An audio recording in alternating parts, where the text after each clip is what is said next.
എൻ്റെ പേര് ജോസ്ന. ഞാൻ ഇടുക്കി രൂപതയിലെ കനകക്കുന്ന് സെൻറ് ജൂഡ് ഇടവകയിൽ നിന്ന് വരുന്നു. ഞാൻ ആദ്യമായി ഉടമ്പടി എടുക്കുന്നത് ഓൺലൈനാണ്. 2022 മെയ് 8 ഞാൻ ഓൺലൈൻ ഉടമ്പടി എടുക്കുന്നത്. അതിൽ പ്രധാനമായിട്ട് ഞാൻ വെച്ചത്, ഞാൻ മധ്യപ്രദേശിൽ ഇൻഡോർ എന്ന് പറയുന്ന സ്ഥലത്ത് നേഴ്സിംഗ് പഠിക്കുമായിരുന്നു. ഞങ്ങളുടെ യൂണിവേഴ്സിറ്റി എന്ന് പറഞ്ഞു കഴിഞ്ഞാൽ എപ്പോഴും 1 ഇയർ ബാക്കായിരുന്നു. എൻ്റെ ഫ്രണ്ട്സൊക്കെ 3rd ഇയർ ആയിരിക്കുമ്പം ഞാനൊക്കെ 2nd ഇയർ ആയിരുന്നു. അങ്ങനെ ഞങ്ങൾ 1 ഇയർ എപ്പോഴും ബാക്കായിരുന്നു. അങ്ങനെയാണ് കോവിഡ് വന്നത്. കോവിഡ് വന്നപ്പം എല്ലാവരും തന്നെ ഒരേപോലെ 1 ഇയർ ബാക്കായി.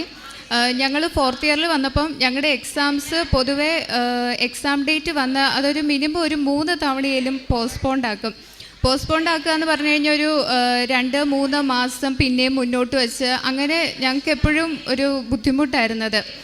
അങ്ങനെ വന്ന് ഞാനിങ്ങനെ ഉടമ്പടി എടുക്കുകയും ഞങ്ങൾക്ക് എക്സാം ഡേറ്റ് വരികയും ചെയ്തു. പക്ഷേ അത് ഞങ്ങളുടെ എക്സാമിൻ്റെ തലേദിവസം പോസ്റ്റ്പോണ്ടായി.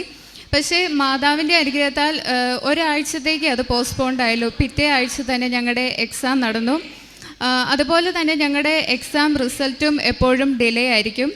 പക്ഷേ ഞാനതും മാതാവിനോട് പറഞ്ഞിട്ടുണ്ടായിരുന്നു. മാതാവിനോട് പറഞ്ഞതിൻ്റെ ഫലമായി കൃത്യം ഒരു 2 മാസത്തിനുള്ളിൽ ഞങ്ങളുടെ എക്സാം റിസൾട്ട് വന്ന് മാതാവ് അനുഗ്രഹിച്ചു. പിന്നീട് ഞാൻ വെച്ചത്, ഞങ്ങളുടെ 4 വർഷത്തെയും നേഴ്സിങ്ങിൻ്റെ സർട്ടിഫിക്കറ്റ് കോളേജിൽ നിന്ന് കിട്ടിയിട്ടില്ലായിരുന്നു. അത് ലഭിച്ചാൽ മാത്രമേ ഞങ്ങൾക്ക് രജിസ്ട്രേഷനും എല്ലാം അപ്ലൈ ചെയ്യാൻ പറ്റത്തുള്ളൂ.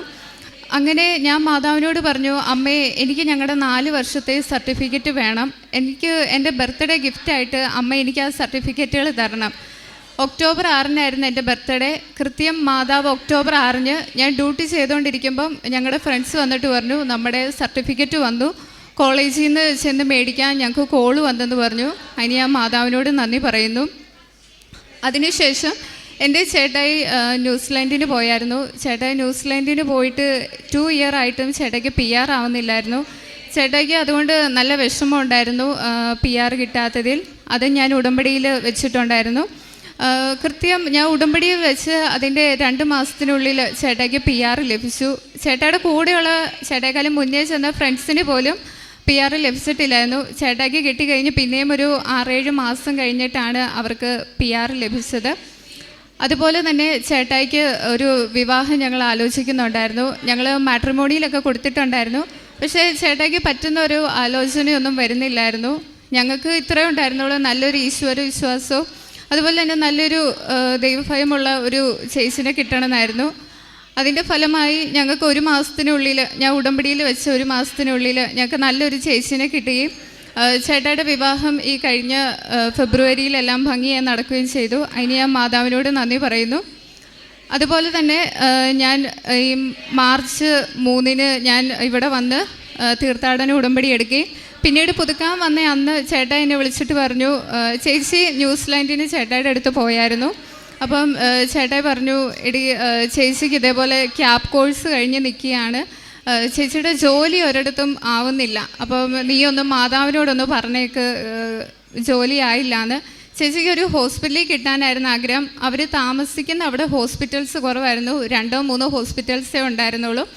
അപ്പം ഞാനത് ഉടമ്പടിയിൽ ആദ്യത്തെ നിയോഗമായിട്ട് വെക്കുകയും, മാതാവേ, ചേച്ചിക്കൊരു ഹോസ്പിറ്റലിൽ ഉടനെ ചേച്ചിക്ക് ജോലിയാക്കി നൽകണമേ എന്ന് മാതാവിനോട് ഞാൻ പ്രാർത്ഥിച്ചു. ഞാൻ ഉടമ്പടി പുതുക്കിയത് ഈ ജൂൺ 3 അപ്പം ഇന്നലെ എന്നെ ചേച്ചി വിളിച്ചിട്ട് പറഞ്ഞു, എനിക്ക് ഇതേപോലെ ഹോസ്പിറ്റലിൽ നിന്ന് കോള് വരികയും 1 മന്തിനുള്ളിൽ ചേച്ചിക്ക് 1 മാസത്തിനുള്ളിൽ ചേച്ചിക്ക് ഡ്യൂട്ടിക്ക് കയറാൻ പറ്റുകയും ചെയ്യുമെന്ന് പറഞ്ഞു. അതിന് ഞാൻ മാതാവിനോട് കോടാനുകൂടി നന്ദി പറയുന്നു. അതുപോലെ തന്നെ ഞാൻ എൻ്റെ ഒരു ഫ്രണ്ടിന് എക്സാം എഴുതി പലപ്പോഴായിട്ട് എഴുതിയിട്ടും എക്സാം പാസ്സാവുന്നില്ലായിരുന്നു. ഒരു സബ്ജക്റ്റിന് തന്നെ 4-5 തവണ അത് സപ്ലിമെൻ്ററി എക്സാം എഴുതുകയും എന്നിട്ടും കിട്ടാതെ വന്നു. അപ്പം ഞാൻ പറഞ്ഞു, ഞാൻ മാതാവിനോട് ലൈറ്റ് ആൻഡ് ക്യാൻഡിൽ പ്രെയർ ഇട്ട് പ്രാർത്ഥിക്കാം, കിട്ടും, അല്ലെങ്കിൽ റീവാലുവേഷന് കൊടുക്കുക എന്ന് പറഞ്ഞു. അങ്ങനെ 2 സബ്ജക്റ്റ് ഉണ്ടായിരുന്നു. ഞാൻ മാതാവിനോട് അത് light and candle prayer request ഇടുകയും അതിന് റീവാലുവേഷൻ കൊടുക്കുകയും ആ റിസൾട്ട് വന്നപ്പം 2 എക്സാമിനും പാസ്സായെന്ന് എനിക്ക് അറിയാൻ സാധിച്ചു. അതിന് മാതാവിന് ഞാൻ നന്ദി പറയുന്നു. അതുപോലെ തന്നെ ഉടമ്പടി തൈലം ഉപയോഗിച്ചതിൻ്റെ ഫലമായി എൻ്റെ ഈ വിരലിൽ ഒരു അരിമ്പാറയുണ്ടായിരുന്നു. എനിക്കറിയത്തില്ല അതെവിടെ നിന്ന് വന്നത്. നേരത്തെ എൻ്റെ കയ്യിൽ ഒരു തവണ അരിമ്പാറ വരികയും അത് ഹോസ്പിറ്റലിൽ നിന്ന് ലേസർ ചെയ്ത് കളയുകയും ചെയ്തു. അപ്പം ഞാൻ ഇങ്ങനെ ഓർത്ത് എന്തുകൊണ്ട് ഇങ്ങനെ വരുന്നതെന്ന് എനിക്ക് അറിയത്തില്ലായിരുന്നു. അപ്പം ഞാൻ അമ്മയോട് പറഞ്ഞു, അമ്മ എനിക്കിത് മാറ്റിത്തരണം, എനിക്ക് ഇനി ആശുപത്രി പോയി കീറിയിട്ട് വേദന സഹിക്കാൻ പറ്റത്തില്ല എന്ന് പറഞ്ഞു. ഞാനതിങ്ങനെ തൂത്തോണ്ടിരുന്നു. പിന്നെ അത് എപ്പോഴും എൻ്റെ കയ്യിൽ നിന്ന് മാഞ്ഞു പോയെന്ന് എനിക്കറിയത്തില്ല. ഈയിടെ ഒരു ദിവസം ഞാൻ ഇങ്ങനെ വിരലിലോട്ട് നോക്കുമ്പോൾ അവിടെ അരിമ്പാറയുടെ ഒരു പാട് പോലും ഇല്ലാതെ മാതാവ് എനിക്കത് മാറ്റി തന്നു. അതുപോലെ തന്നെ ഞാനാണെങ്കിൽ ഇവിടെ വരികയും പത്രം മേടിക്കുകയും അത് ഞാൻ ബസ് സ്റ്റാൻഡിലും അതുപോലെ തന്നെ എൻ്റെ ഫ്രണ്ട്സിനും എല്ലാം കൊടുക്കും. എൻ്റെ കൂടെ ഹിന്ദുക്കളായ എൻ്റെ കൂട്ടുകാരെ ഞാൻ ഇവിടെ കൊണ്ടുവരികയും അവർക്ക് മാതാവിൽ കൂടുതൽ വിശ്വാസം വരികയും എൻ്റെ ഒപ്പം ഞാൻ ഹോസ്റ്റലിലായിരിക്കുമ്പോൾ എൻ്റെ ഒപ്പം എന്നും രാവിലെ എണീറ്റ് പ്രാർത്ഥിക്കുകയും ചെയ്തു. അതുപോലെ തന്നെ ഞങ്ങളുടെ അടുത്തൊരു അനാഥാലയമുണ്ട്. അവിടെ പ്രായമായ അപ്പച്ചന്മാരും അമ്മച്ചിമാരും ഒക്കെ ഉള്ളൊരു ഇതാണ്. ഞാൻ രാവിലെ പോവുകയും അവരുടെ കൂടെ സമയം ചെലവഴിക്കുകയും എന്നിട്ട് വൈകിട്ട് വരെ അവരുടെ കൂടെ ഒപ്പം ആയിരിക്കാനും ഞാൻ ശ്രദ്ധിക്കാറുണ്ട്. ഇത്രയും അനുഗ്രഹങ്ങൾ തന്ന അമ്മയ്ക്കും ഈശോയ്ക്കും കോടാനുകോടി നന്ദി.